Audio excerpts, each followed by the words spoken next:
കൂട്ടുകാരെ, hi, hello friends. പൂമ്പാറ്റകളിലേക്ക് വീണ്ടും നിങ്ങൾക്ക് സ്വാഗതം. നല്ല സെഷൻസ് നിങ്ങളുടെ കാത്തിരിക്കുന്നു. സ്നേഹത്തിൻ്റെയും സന്തോഷത്തിൻ്റെയും നല്ല നിമിഷങ്ങളായി മാറട്ടെ. കളിക്കാനും ചിരിക്കാനും ആർക്കാ ഇഷ്ടമല്ലാത്തത് അല്ലേ? ചില കൂട്ടുകാർ നമ്മുടെ കൂടെ ഒപ്പം വരുന്നുണ്ട്, ടിങ്കുവും കുക്കുവും ഒക്കെ വരുന്നുണ്ട്. സോ തീർച്ചയായിട്ടും നമുക്ക് എൻജോയ് ചെയ്യണം. ഇന്നൊരു ഗെയിമുണ്ട്, തീർച്ചയായിട്ടും നമുക്ക് കളിക്കുകയും ചെയ്യണം. അങ്ങനെയെങ്കിൽ department of secret music and communication നമുക്കായിട്ട് അവതരിപ്പിക്കുന്നു പൂമ്പാറ്റകൾ.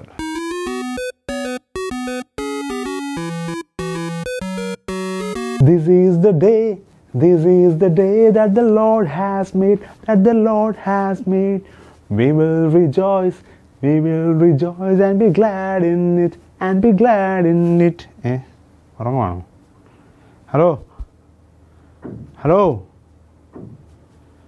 ഹലോ എഴുന്നേക്ക്. ടിങ്കു എന്താ? എഴുന്നേക്കടാ, രാവിലെയായി. ഇന്ന് ഞായറാഴ്ചയല്ലേ? ഞായറാഴ്ച എന്താ? ഞാൻ ഇച്ചിട്ട് കൊണ്ട് ഉറങ്ങട്ടെ. ഞായറാഴ്ച പള്ളിയിൽ പോകാനുള്ള ദിവസമല്ലേ? It's not a resting day, very important day ഇന്ന്. അതുകൊണ്ട് നീ എഴുന്നേക്ക്. കുറച്ചുകൂടെ കഴിഞ്ഞ് പോവാം. കൂട്ടുകാരെ, നിങ്ങൾ പറ, സൺഡേ ഒരു റെസ്റ്റിംഗ് ഡേ ആണോ, ഒരു ഫൺ ഡേ ആണോ, എന്തോ ഡേ ആണ്? Sunday is a special day അല്ലേ? എന്തിനാണ്? ദൈവത്തെ ആരാധിക്കാനുള്ള ദിവസമാണ്, സ്പെഷ്യലായി ദൈവമുഖത്തേക്ക് നോക്കാനുള്ള ദിവസമാണ്. അതുകൊണ്ട് it's not a fun day. ചില കൂട്ടുകാർ കൂടുതൽ ടൈം ഉറക്കത്തിന് വേണ്ടി ചിലവഴിക്കാറുണ്ട്. ചില കൂട്ടുകാർ എൻ്റർടൈൻമെൻറ്റിന് വേണ്ടി സൺഡേ ഉപയോഗിക്കാറുണ്ട്. More than that, it's A special day. മറന്നു പോകരുത്. അങ്ങനെയാണെങ്കിൽ നീ എഴുന്നേക്ക്. ടിങ്കു, എന്താ ശല്യം ചെയ്യാതെ? നിന്നെ ശല്യം ചെയ്തതല്ല, നമുക്ക് പള്ളിയിൽ പോകണ്ടേ രാവിലെ.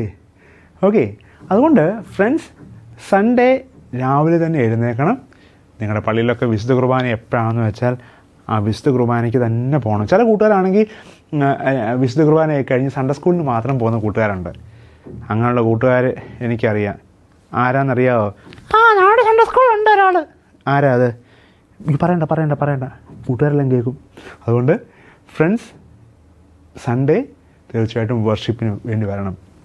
ഫസ്റ്റ് ഡേ ഓഫ് ദി വീക്കാണ്. അതൊരു വേർതിരിക്കപ്പെട്ട ദിവസമാണ്, ഹോളി ഡേ ആണ്. അതിനുപരിയായി it's a lord's day.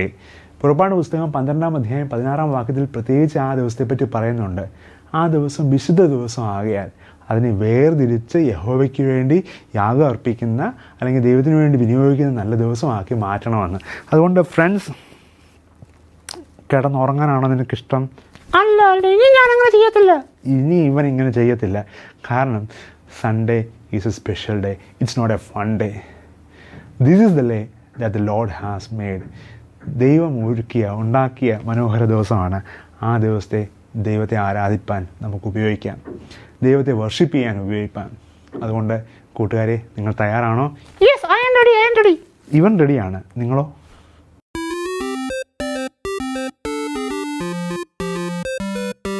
Friends, നമുക്കൊരു ക്ലാപ്പ് ചെയ്താലോ? ഒരു ക്ലാപ്പല്ല, ഈ ക്ലാപ്പല്ല ഉദ്ദേശിച്ചത്. ഒരു പുതിയ ക്ലാപ്പ് നമുക്ക് ചെയ്താലോ? പഠിച്ചാലോ? മനസ്സിലാക്കിയോ? അപ്പം കൊച്ചു കൂട്ടുകാർക്ക് മുതൽ മുതിർന്ന കൂട്ടുകാർക്ക് വരെ നമ്മുടെ ബോഡി പാർട്സ് ഏതൊക്കെയാണെന്നറിയാം. ആദ്യം കൊച്ചു പ്രായത്തിൽ തന്നെ നമ്മൾ പഠിക്കുന്ന കാര്യമാണ് ഐസ്, നോസ്, ടങ്, ഇതെല്ലാം പഠിക്കാറുള്ളതാണ്. നമ്മുടെ ശരീരത്തിനുള്ളിലുള്ള അവയവങ്ങളെപ്പറ്റി നിങ്ങൾക്ക് നല്ല ബോധ്യമുണ്ടോ? കിഡ്നി എത്ര എണ്ണം ഉണ്ട്? 2, 3 അതോ 1? എത്ര എണ്ണം ഉള്ളത്? ചില കൂട്ടുകാർക്ക് അറിയത്തില്ല. എന്നാൽ ചില കൂട്ടുകാർക്ക് അറിയാം. ഹൃദയം എത്ര എണ്ണം ഉണ്ട്? 2 എണ്ണം ഇല്ലേ? ഇല്ല, ഒരെണ്ണേ ഉള്ളൂ. കറക്റ്റാണ്. അങ്ങനെയെങ്കിൽ ഞാൻ ശരീരത്തിലെ ഓരോ ബോഡി പാർട്സിൻ്റെ പേര് പറയും. അത് എത്ര എണ്ണം ഉണ്ട് എന്ന് വെച്ചാൽ അത്രയും ക്ലാപ്പ് നിങ്ങൾ ചെയ്യണം. എക്സാമ്പിൾ, ഐസ്, കണ്ണ് എത്ര എണ്ണം ഉണ്ട്? 2. കറക്റ്റ്. അപ്പോൾ എത്ര ക്ലാപ്പ് ചെയ്യണം? തീർച്ചയായിട്ടും 2 ക്ലാപ്പ് ചെയ്യണം. ടങ്, നാക്ക്, നീളമുള്ളതാണ് ചിലർക്ക് നീളം കുറവാണ്. എന്നാലും ഒരെണ്ണമാണുള്ളത് അല്ലേ? കൈകൾ രണ്ട് വെരി ഗുഡ്. കറക്റ്റായിട്ട് ചെയ്ത കൂട്ടുകാരുണ്ട്. സോ അങ്ങനെയാണെങ്കിൽ ഞാൻ ഓരോ ബോഡി പാർട്സിൻ്റെ പേര് പറയാം. സോ നിങ്ങൾ ചെയ്തോ, ക്ലാപ്പ് ചെയ്തോ. റെഡി ആണല്ലോ? സോ ഈ ബോഡി പാർട്സ് എല്ലാം ദൈവം തമ്പുരാൻ നമുക്ക് ദാനമായിട്ട് നൽകിയിരിക്കുന്നത് അതിന് എന്താണോ അതിന് ഏറ്റവും യോജിച്ച തരത്തിൽ ചെയ്യാൻ പറ്റുന്നത് അത് ചെയ്യാൻ വേണ്ടിയാണ്. സോ കണ്ണിനൊരു ധർമ്മമുണ്ട്, ചെവിക്കൊരു ധർമ്മമുണ്ട്, നാക്കിനൊരു ധർമ്മമുണ്ട്. അതൊക്കെ ശരിയായ രീതിയിൽ വിനിയോഗിക്കാം. ചില കൂട്ടുകാർ നാക്കിനെ ശരിയായ രീതിയിൽ ഉപയോഗിക്കത്തില്ല, വേണ്ടാത്തത് പറയാൻ ഉപയോഗിക്കും. ചില കൂട്ടുകാർ കണ്ണിനെ ശരിയായ രീതിയിൽ ഉപയോഗിക്കത്തില്ല, വേണ്ടാത്തത് കാണാൻ ഉപയോഗിക്കും. അങ്ങനെയെങ്കിൽ ചെവിയെ നല്ലതായിട്ട് ഉപയോഗിക്കാൻ, നല്ലതേ കേൾക്കാവൂ. സോ അതിന് ഉപയോഗിക്കണം. ഏത് ബോഡി പാർട്സ് ആയിക്കോട്ടെ അത് ഏറ്റവും നന്നായിട്ട് ഉപയോഗിക്കുവാൻ നമുക്ക് സാധിക്കണം. ഞാൻ ബോഡി പാർട്സിൻ്റെ പേര് പറയാൻ പോവാം, നിങ്ങൾ നന്നായിട്ട് ചെയ്തോണം. Head, very good. Eyes, nose, fingers, legs, hands, stomach, kidneys, very good. ഹൃദയം, പല്ല്. അവരവരുടെ പല്ല് എത്രയെന്ന് വെച്ചാൽ അത്രേ അടിച്ചോണേ. ചിലർക്കാണെങ്കിൽ 31.4 ഉള്ളൂ, ഉരുണ്ട് വീണ് പകുതി ഒടിഞ്ഞു പോയി. അപ്പോൾ അത്ര അടിച്ചാൽ മതി. അടിച്ചോ. നടക്കട്ടെ.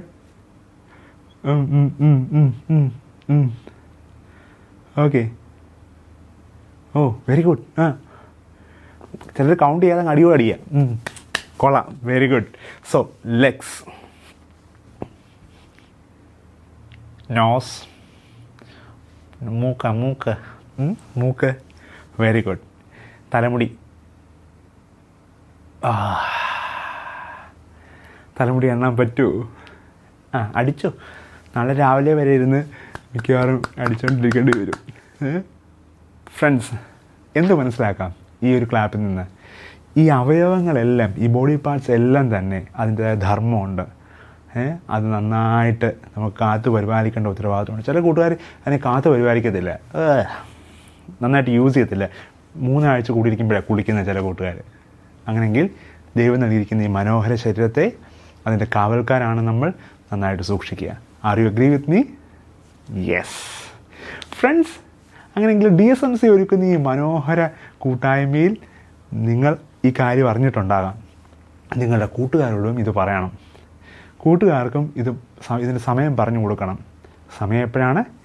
എല്ലാ വ്യാഴാഴ്ചയും വൈകുന്നേരം 5 മണിക്ക്. So keep watching. വീണ്ടും കാണാം അടുത്ത ആഴ്ച. ബൈ.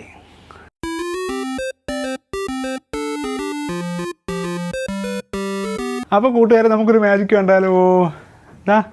ഈ ബോൾ കണ്ട? ഇത് അങ്ങോട്ടും ഇങ്ങോട്ടും എല്ലാം കൺട്രോൾ ചെയ്യാൻ പറ്റുന്നില്ല അല്ലേ? സോ ഈ ഒരു നൂലിൽ കൂടെ താഴോട്ടിട്ടാൽ താഴോട്ട് വരും, ഇങ്ങനെ ഇട്ടാൽ താഴോട്ട് വരും. അങ്ങനെയെങ്കിൽ ചില കൂട്ടുകാർക്ക് ഇതുപോലെ കൺട്രോൾ ചെയ്യാൻ പറ്റത്തില്ല ജീവിതത്തിൽ. വരുന്ന വഴിക്ക് അങ്ങ് പോവുക. ജീവിതത്തെ കൺട്രോൾ ചെയ്യാൻ സാധിക്കുന്നുണ്ടോ? ഇവിടെ ഈ ബോളിനെ കൺട്രോൾ ചെയ്യാൻ ഇപ്പോൾ എനിക്ക് കഴിയുന്നില്ല. എന്നാൽ ഒരു മജീഷ്യന് സാധിക്കും ഇതിനെ കൺട്രോൾ ചെയ്യാൻ.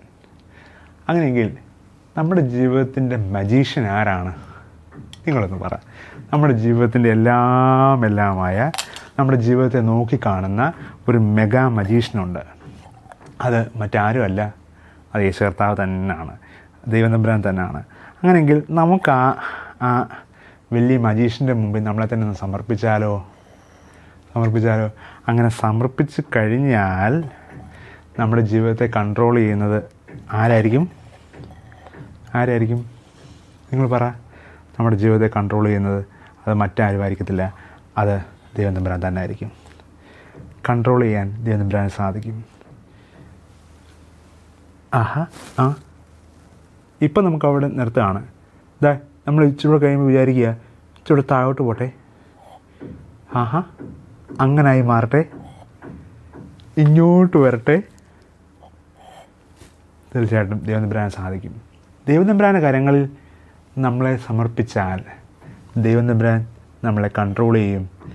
ദൈവം തമ്പുരാൻ ഉദ്ദേശിക്കുന്ന തലത്തിൽ മൂവ് ചെയ്യുവാൻ നമുക്കിടയായിത്തീരും.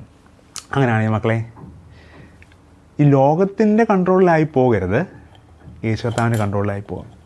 ലോകത്തിൻ്റെ കൺട്രോളായി പോയാൽ നമുക്ക് നിയന്ത്രിക്കാൻ പറ്റത്തില്ല, അങ്ങോട്ടും ഇങ്ങോട്ടും ഒക്കെ അങ്ങ് ചാടി ഓടിയൊക്കെ പോകും. എന്നാൽ യേശുത്താവിൽ മാത്രം ആശ്രയിച്ച് യേശുത്താവിൻ്റെ പരിധിയിൽ വരുന്ന കൂട്ടുകാർക്ക്, യേശുത്താവിൻ്റെ കൺട്രോളിലാകുന്ന കൂട്ടുകാരെ യേശുത്താവ് നിയന്ത്രിക്കും, യേശുത്താവ് സഹായിക്കും, യേശുത്താവ് ആവശ്യമായ ബലം നൽകും. യേശുത്താവിൻ്റെ പരിധിയിലാകാൻ നിങ്ങൾ തയ്യാറാണോ? ഇറ്റ്സ് ടു ഡിഫിക്കൽട്ട്, പക്ഷെ നിങ്ങൾക്ക് സാധിക്കും. യു ക്യാൻ, നിങ്ങൾക്ക് സാധിക്കും. ദൈവം തമ്പുരാൻ നിങ്ങളെല്ലാവരെയും അനുഗ്രഹിക്കട്ടെ.